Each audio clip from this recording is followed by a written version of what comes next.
네, 안녕하십니까. SSEC입니다. 오늘도 여러분들과 함께 주재원에 대해서, 주재원 생활에 대해서 알아볼 건데요.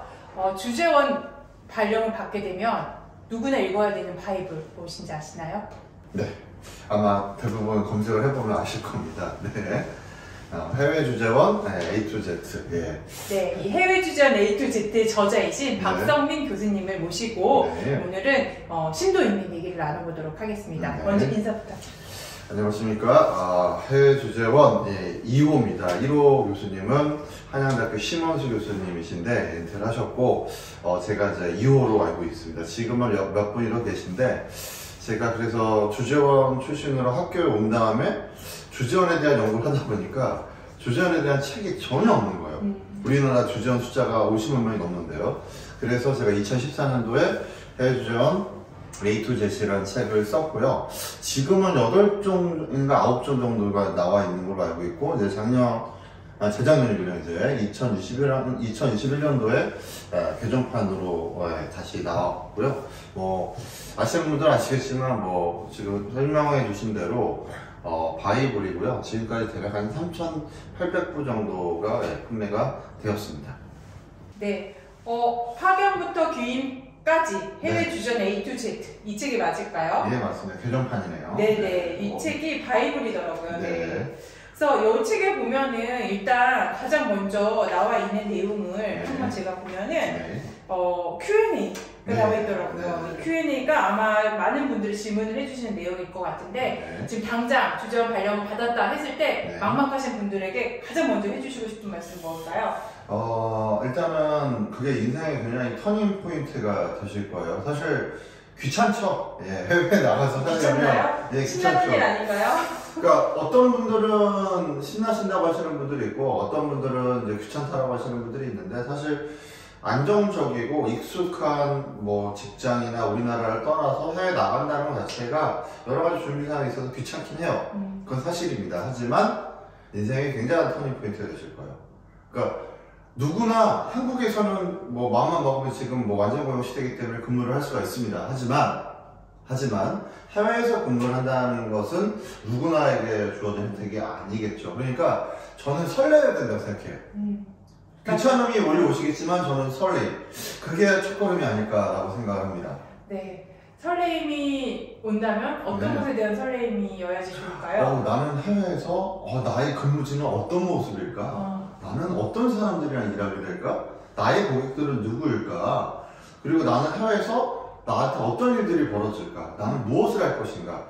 그런 것들을 생각하시면 귀찮음보다는 설렘이 더 크게 아마 다가오시게 될 겁니다. 근데 막상 딱 발령을 받으신 분들이 제일 먼저 설레임도 설레임이지만 일단 어학에 대해서 되게 두려워하시더라고요. 일단 저는 설레어주신다면 사실 해외 생활이건 어학이건 우리 김 대표님도 해외 생활해보시지 않겠지만 사람은 적응의 동물입니다.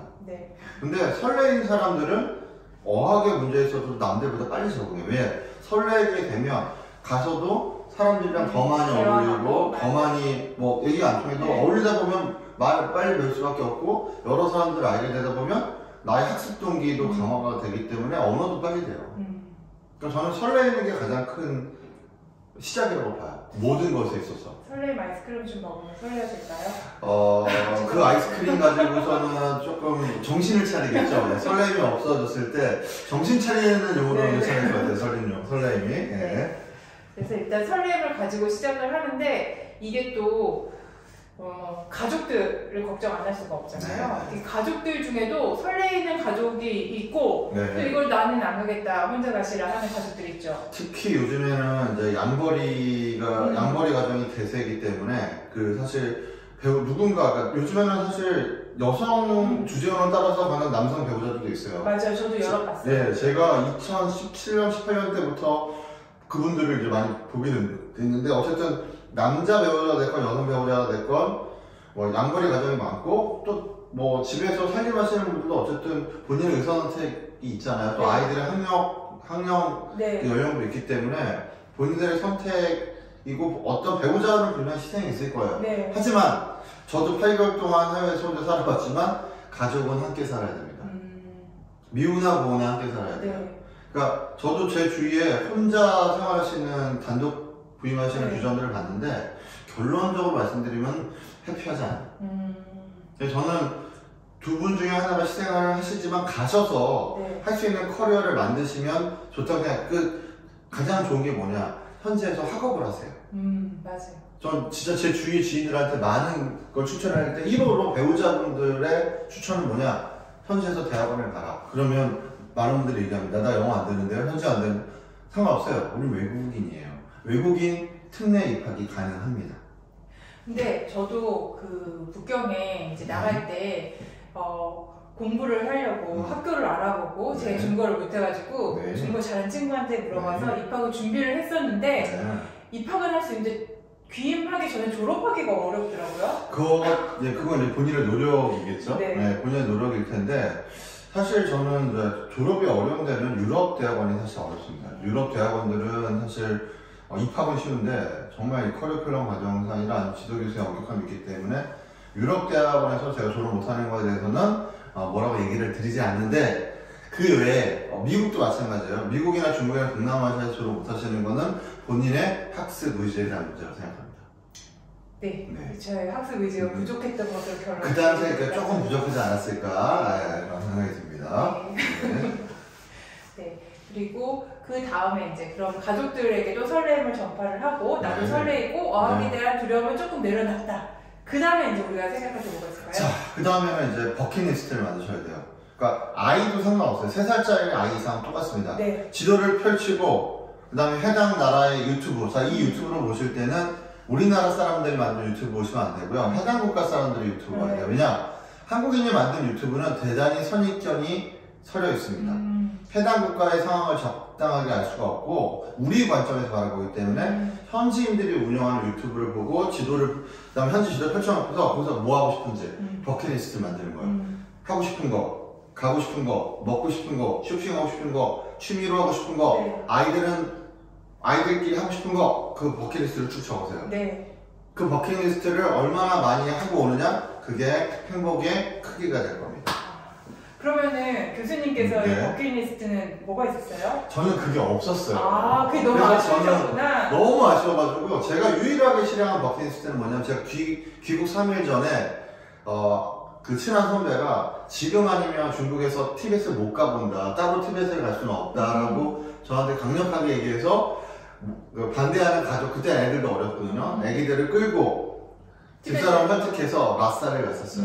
그게 유일하게 다른 건데 중요한 건 저는 라싸밖에 안 가본 게 문제예요. 그 티벳, 라싸가 이제 티벳 수도인데 사실 조금 더 올라가면 좋은 것들이 되게 많은데 그게 좀 아쉬운데 어쨌든 제 유일하게 한 게 그래도 티벳 라싸를 가본 거. 그래서 아쉬운 점이 굉장히 많으셨던 것 같아요. 그래서 버킷리스트를 꼭 작성해 주시면 좋겠습니다.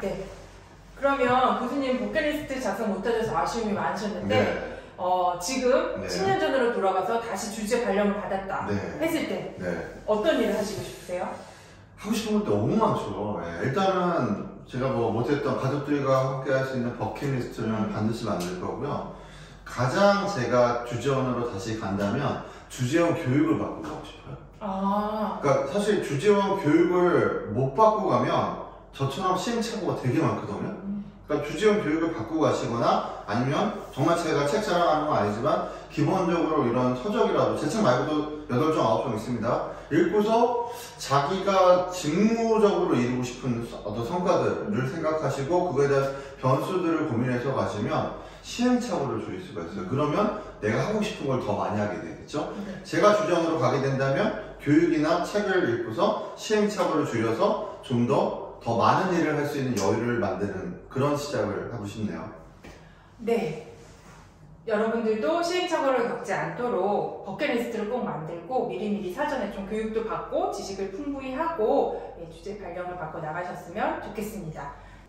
해외 주재원 A to Z 저자 박선민 교수님과 함께 만나봤고요. 다음번에도 언제 기회가 되시면 오셔서 좋은 얘기 나눠 해주시면 감사하겠습니다. 제가 최소한 2회는 출연해야 되지 않겠습니까? 20회는 출연하셔야죠. 20회까지는 왜 최소한 2회 출연을 하도록 하겠습니다. 오늘 와주셔서 감사드립니다. 오늘 반가웠습니다. 감사합니다. 네, 동영상 재밌게 보셨나요? 저희는 주재원 경험이 있는 주재원의 진정성을 가지고 있는 전문가 집단입니다. 여러분들 주재원 파견 전 교육, 파견 중 교육, 그리고 귀인 교육과 가족 교육 문의사항 있으신 분들은 이 아래 나가는 연락처로 연락 주시기 바랍니다. 교육 꼭 안 하셔도 됩니다. 궁금한 점 있으면 언제든지 편하게 연락 주세요. 감사합니다.